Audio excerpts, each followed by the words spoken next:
Another visitor. Stay a while. Stay forever.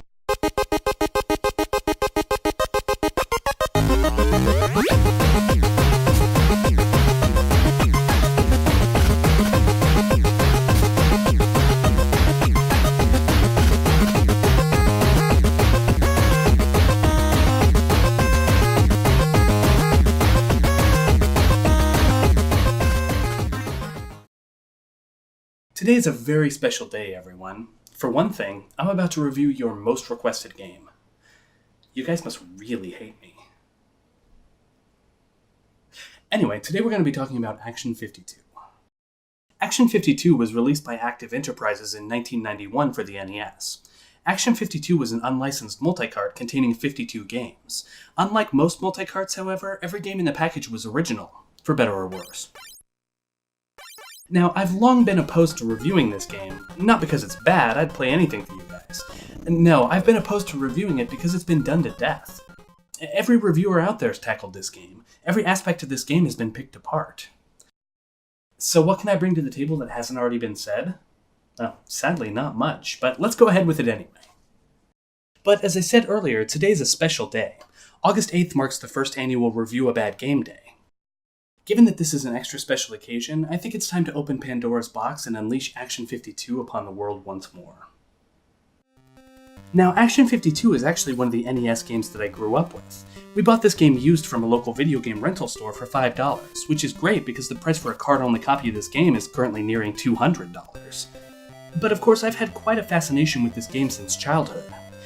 Sadly, though, no real information about the development of this game, or the company Active Enterprises, had surfaced until just recently. New information on this game's story can be found at cheetahmengames.com, but here's the basics. The story of Action 52, as the creator Vince Perry told it, is that his 9-year-old son got his hands on a 40-in-1 pirate multicart from Taiwan. His idea was to create a fully legal multicart with as many original games as possible. It was a great idea, of course, but the flaw was in the execution. He farmed out all of the programming, design, and music to 3 kids straight out of high school. Then he gave them only 3 months to deliver a finished product. The resulting product, of course, is the stuff of legends. Now it's infamous as being one of the worst, and also one of the rarest games on the NES. The intro to the game is infamous as well, primarily because people like to accuse it of plagiarizing Rob Bass's It Takes Two. The thing is, both songs are sampled from a song from the 70s called Think About It by Lynn Collins. There are literally hundreds of songs that use this hook in some form or another. And technically, Active Enterprises is no more in the wrong for stealing this hook than Rob Bass is. It's just sampling. If it were illegal, almost every rapper in the world would be a criminal. So let's stop being so hard on Active Enterprises for the one thing they did right. Because seriously, how awesome is this intro?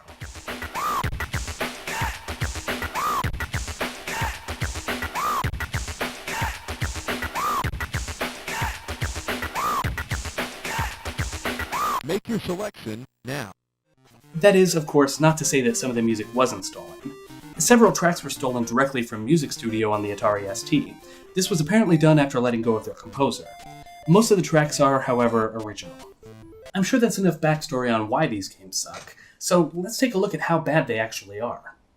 Grab a beer, because this is going to take a while.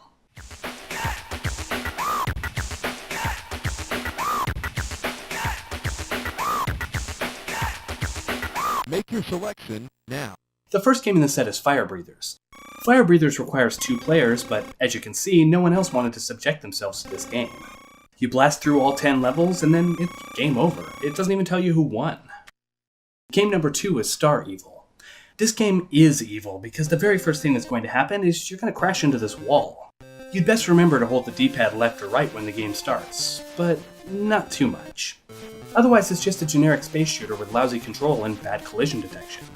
Plus, in my game, the boss just decided not to show up after the second time. Even he wants out of this game. Number 3 is Illuminator. In this game, you shoot enemies to make the lights come on. This isn't a bad mechanic, except that, more often than not, enemies spawn right next to you in the dark and you don't have a damn clue. Even that isn't as bad as the bats in level 4 that'll fly across the levels directly at you. There's almost no chance of hitting them. Game number 4 is G-Force. This one's a generic side-scrolling shooter. In this game, though, your projectiles are too small to hit anything, and the controls aren't precise enough to put you in the right place to hit anything. You're better off just avoiding everything that comes at you. At the end of the third level, the game just restarts, and no one wins. Number 5 is Ooze.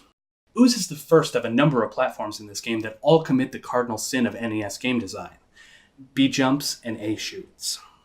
Also, you can't jump as you would normally expect using your built-up momentum. You have to jump straight up and then direct your jump.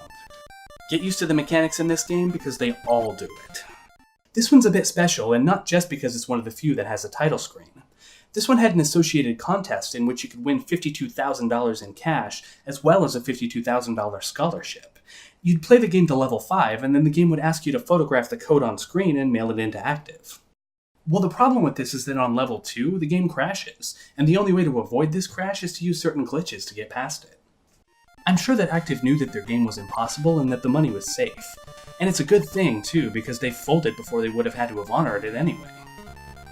Number 6 is Silver Sword. In this overhead view action game, I imagine they were going for a Zelda aesthetic. They failed. Enemies come out too fast and you move too slowly. They also didn't bother flipping the sprite for the sword, so if you throw the sword down or to the left, you're actually grabbing the sword by the blade and throwing the hilt at them. I imagine that hurts a lot, and that makes me smile. Number 7 is Critical Bypass. In contrast to the last game, in this one you move way too fast, usually running into something trying to avoid other things. It takes a lot of getting used to just to avoid slamming into the boxes that are everywhere. Number 8 is Jupiter Scope. Now, I see Saturn in the background, so presumably this city is on Jupiter, but where's the scope? That's not a scope. The idea is to protect the city by shooting down the missiles. But, of course, there's no penalty for letting the missiles go, they don't even hit the city. So really the best course of action is to stay in one place and only go for things that fall within a very small area. Also, this is the first game where I noticed that if you fire continuously, no enemies will spawn. It's worthless here because you have to take out a certain number to move on, but this is a common thread in many of these shooters. We'll get a chance to use it later. Game number 9 is Alfredo. Now, this game doesn't work on my actual Action 52 cartridge, and apparently it's a pretty common issue. But that means I don't have to play it, right? No, I have a power pack, so I guess I have to. Damn it. In this one hit equals death, which sucks because the collision detection is as bad as every other game in the package. Also, enemies spawn out of nowhere to take you out. To make me feel better about all this, here's a hot dog humping a wall. Game number 10 is Operation Full Moon. Now, I thought this was just boring. Not awful, not any good, just bland and uninteresting. Then, this happened. What the hell? That is not nice. You know, I may be in danger of heading into angry video game nerds territory, but I just can't help it. Game number 11 is Dam Busters. Here we play a beaver, or possibly a pig, fighting others of whatever species that is. Your shots move with the screen as it scrolls, so if you take a shot and then move to the right, the shot will miss. Randomly appearing enemies will screw you every time, and these small corridors mean doom. There's no avoiding all the shots. There's no life bar or any other indication that you've been hit, either. Game number 12 is Thrusters. Just another generic vertical shooter, and another one where shooting non-stop spawns no enemies. Except it crashed at 2,000 points. So, we restart the game.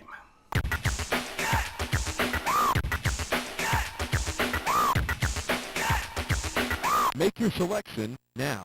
Game 13 is Haunted Halls. In this game, you play a strong female protagonist with a deeply engaging story. No, I'm just kidding. You play a bizarrely proportioned woman with a rack bigger than her head. The collision detection here may be a bit better, but it still isn't any fun.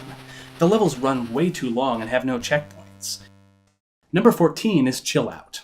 This is the same game as Illuminator, but without the light gimmick. It also has the same horrible enemy spawns, but at least this time you can see them. There are several situations where you can't possibly hit an enemy without taking damage, but thankfully this one has a life bar. Having more than 2 enemies on screen at a time slows the game to a crawl as well. Game number 15 is Sharks. In this game, you play a diver shooting harpoons, bolts, lasers, I don't know. Only one shot can be on screen at any given time, so if you miss, you better get the hell out of the way. With that said, the sharks aren't even attacking. They're just going on about their business. I'm the asshole jumping in their way and killing them. Number 16 is Megalonia. It's another horizontal shooter in which you move and shoot slowly. You're best off just randomly firing and avoiding things. This one has bosses, which is a nice change of pace, but they slow the game to a crawl. Game number 17 is French Baker. In French Baker, you play a French baker who's fighting evil pastries. This one's surprisingly just a little bit better than the other games that are exactly like it. It still has surprise enemy spawns that'll kill you in a second. Also, it still sucks. Number 18 is Atmos Quake. Here's another generic vertical shooter, but look, continually shooting doesn't stop enemies from spawning. That's awesome. But what the hell did I just run into? Is that a TV antenna? It just looks like part of the background, jerks. Game number 19 is Meong. In this game, you're apparently crossing a minefield. There's no way to know where the mines are without running into them, so the only way to complete this one would be to chart it out. And screw that, I have way too many other crappy games to play. Game number 20 is Space Dreams, in which you play a pacifier shooting at random crap you'd find in a nursery. One shot on screen at a time again, but at least the pacifier moves quickly. It's not horrible, but it's also not fun. Game number 21 is Streamers. This game is like Bionic Commando for people who hate themselves. You move up diagonally by throwing a streamer and usually run right smack into an enemy. Oh, and also, everything kills you. Money kills you. Magic wands kill you. The only thing that doesn't kill you is this rabbit in a hat. Why is it even there? Some damage is completely unavoidable, and the game has multiple paths, some of which end in death. It's terrible. Number 22 is Spreadfire. You play a frog, I think, shooting egg cartons and NES glitches? I really don't know. At least this one's laughably easy. Number 23 is Bubblegum Rosie. In this one, you're a blonde girl chewing bubblegum whose attacks barely work and whose spikes won't hurt. Apparently the developer got the idea from his girlfriend Rosemary, who chewed bubblegum nonstop. They're happily married now. Oh, and Rosemary? Just an FYI, I think using your likeness in Action 52 is grounds for divorce in most states. Number 24 is Micro Mike. This one's broken in more ways than I can even describe. Just take a look at some gameplay.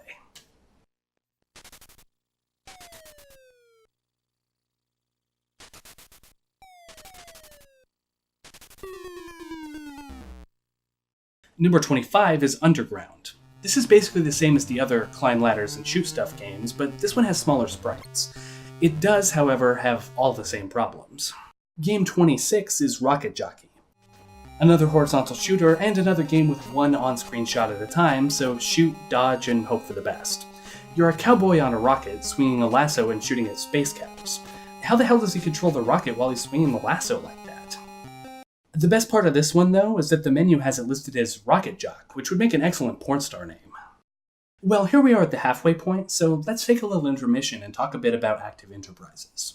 Anyone who stopped by Active Enterprises' booth at CES in 1993 would have gotten one of these flyers explaining Active's current offerings, as well as their plans for the future.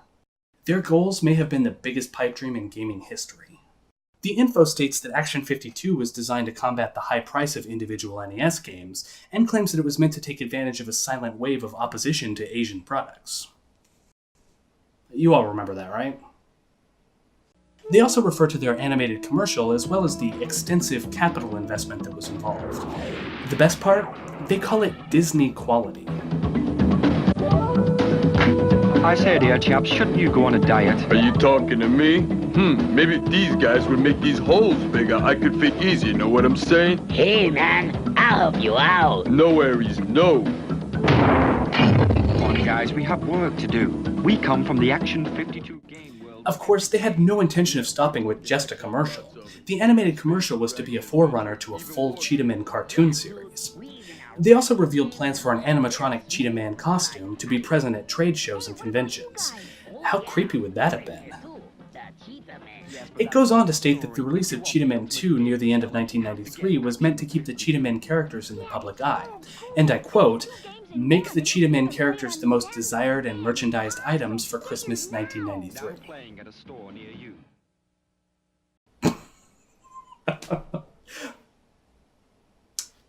Right. Of course, to tie in with this, action figures, dolls, and a full comic book series were planned. Active Enterprises really thought that Cheetah Men could compete with the Ninja Turtles, and they were ready to go all in to prove it. The biggest and most ridiculous announcement they made, however, was a little concept called the Action Game Master. This device was meant to be a portable system with a full-color screen that would play the new Cheetah Men 3 game on compact disc. Not only that, but there would be additional plug-in expansions that would allow you to play NES, SNES, and Genesis games as well. This was, of course, so you could play the NES, SNES, and Genesis versions of Action 52 all in one place. Yes, that's right, they actually planned an SNES version of Action 52 as well. Nintendo didn't even need to go after Active Enterprises for their unlicensed game cartridges. Active Enterprises buried themselves beneath a pile of completely impossible promises, all built on the perceived drawing power of a team of anthropomorphic cheetahs. But more on them when we get there. For now, back to the torture chamber. Game 27 is non-human. In this game, I don't even know. This is the worst platformer yet. The jumping is awful, you can't land on anything, and what the hell is with the faces in the background? What is the main character wearing, a giant paper airplane? The hell is even going on? Game 28 is Crybaby. In this one, you're a baby shooting milk at businessmen, kids, and hairballs, I guess? This is the same as all the other climb ladders and shoot games, except this one's actually completable. Well, restartable. The baby can climb up and down on anything except this, whatever the hell it's supposed to be. Number 29 is Slashers. In this game, you punch and kick with awful animations and fight with Spider-Man and giant-breasted women. There doesn't seem to be any rhyme or reason to when you get hit and when you don't, so just flail around like an idiot. Game number 30 is Crazy Shuffle, in which you run around a park collecting crosses and firearms. I think the creator of this one has some serious personal issues. This is another one that calls for precision movement and firing, but the controls just don't allow it. Game number 31 is Fuzz Power. In this one, you're an extremely hairy dude fighting with scissors, hairdryers, combs, or maybe razors, I'm not sure. Each time you get hit, you lose some hair until you're a creepy, naked old man, and then you die sad and alone. You only have one attack, and sometimes it works, but usually it doesn't. Number 32 is Shooting Gallery, which is exactly what it sounds like. There are no stakes, as nothing even comes close enough to hit you. Shooting non-stop again keeps things from spawning, but you have to kill enough to proceed, or, make the game crash. Whichever. And then you restart again.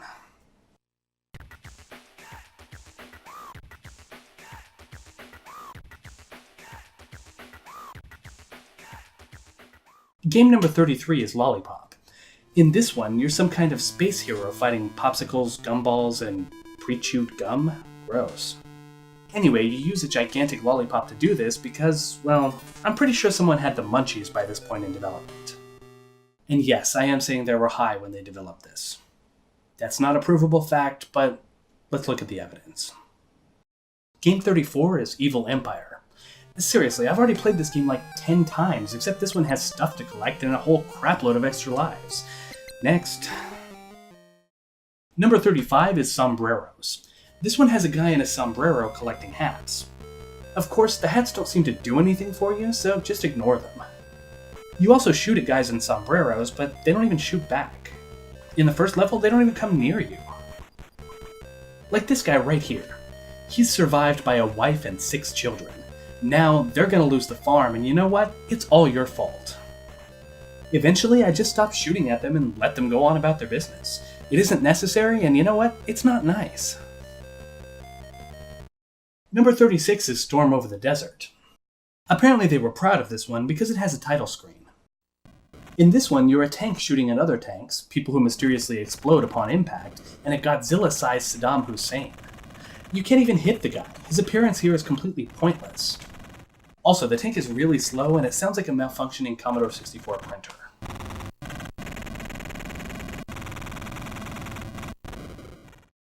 Game 37 is Mashman. Hey, isn't that just the guy from Fuzz Power with clothes on? In this one, you jump on bad guys and avoid spiky things like thumbtacks and pointing objects. Funny that jumping on these should kill you when crushing enemies beneath your toes doesn't hurt in the slightest. But hey, I guess these guys just don't have bones. Number 38 is They Came. Here's another bland, one-screen space shooter, but this one has power-ups. But they only seem to do anything the first time you get one. They came, and then they froze.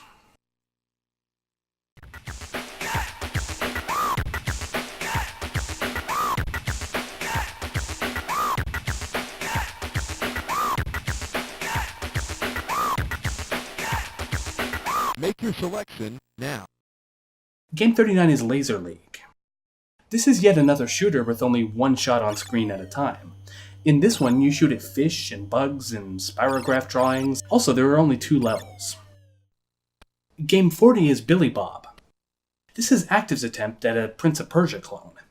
Moving forward between areas will usually kill you the first time as there's no floor. Game design pro tip. The puzzle should not start before you've even entered the room. That's just cheap.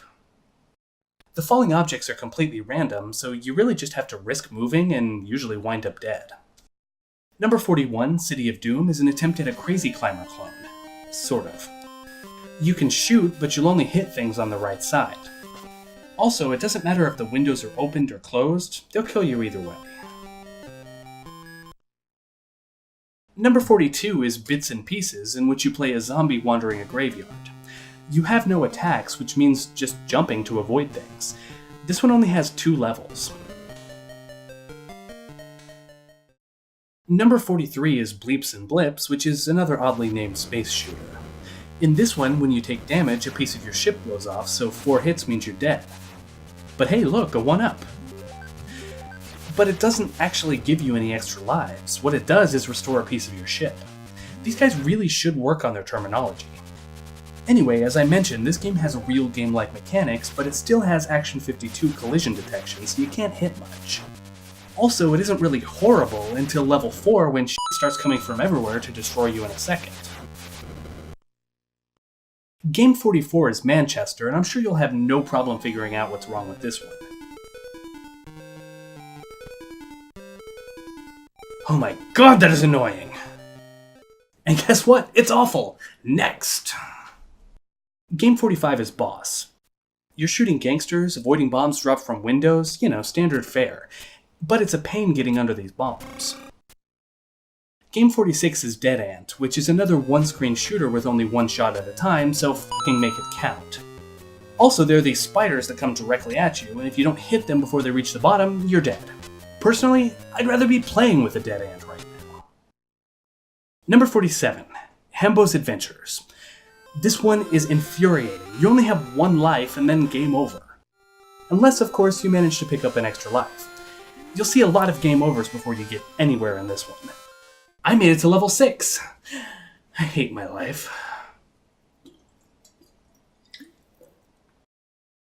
Game 48 is Time Warp Tickers. In this game you play those Yellow Pages fingers. No? Let your fingers do the walking? Too dated? God, I'm old. Anyway, you're in this bizarre world with random crap everywhere, and when anything dies it says, time? What the hell does it mean? What is going on here? What were they on when they came up with this?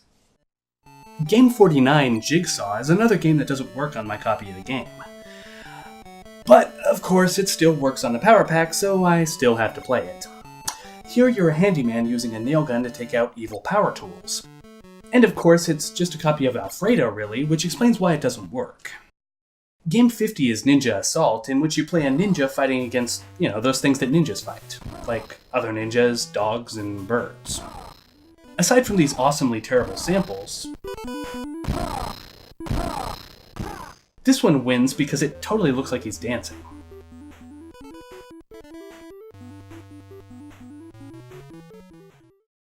Number 51. Robbie and the Robots stars a weird-looking kid wearing a muumuu and shooting robots. This one has the most horrible sound effects I've heard so far. Finally, of course, there's the Cheetah Men. This property was meant to be their magnum opus. They genuinely expected this to compete with the Ninja Turtles. Come on, guys, I mean, even the Battletoads, who are at least 10 times cooler than the Cheetah Men, couldn't compete with the Ninja Turtles, despite their best efforts. Of course, everyone knows about the Cheetah Men 2, the incomplete, unreleased sequel that somehow managed to wind up in a warehouse and become the unholy grail of NES collecting. But, stories like this just don't die. You may have already heard that someone else has taken the reins of the pile of ashes known as Active Enterprises and gotten the thing moving again. A beta version of Cheetah Men from the pre-release Action 52 card has been produced by Retro USB and released by this new Active Enterprises at the absolutely ludicrous price of $200 for a smaller set and $400 for a special collector's set. Basically, the new Active Enterprises thinks a lot like the old Active Enterprises. Not content to stop there, however, they'll be releasing a new iPhone Cheetah game as well as a reproduction of the aforementioned Action 52 prototype. Also, starting on the 7th, there'll be a Kickstarter campaign to re-release a completed, crash-free version of Cheetah 2. Check the description for a link, as this will be starting just in time for Review a Bad Game Day. Best of luck, guys, but I really hope you plan on charging less than $200 for a cartridge this time. Anyway, here they are, the Cheetah Men.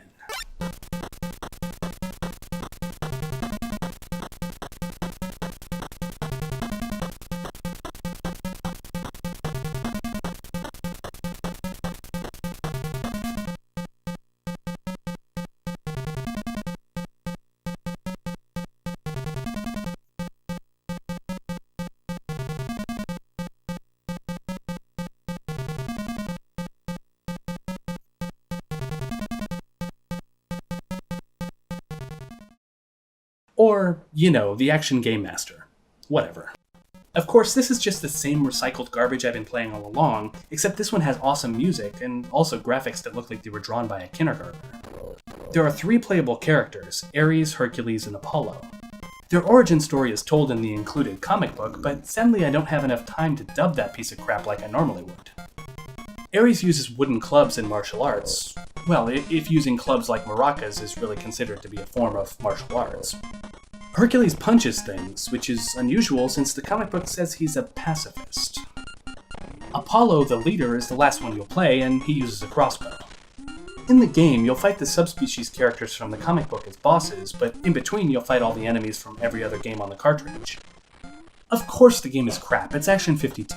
It's bugged to hell, the gameplay is terrible, and there's absolutely no payoff for making it to the end.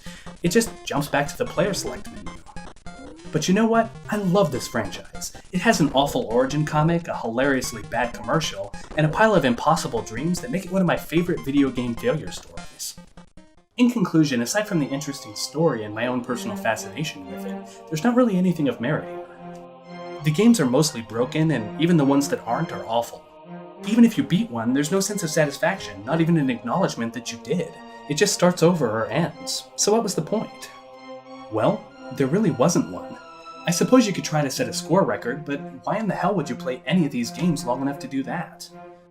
It's one of those rare titles that's not only unplayably bad, but hard enough to find to fetch prices well over $100.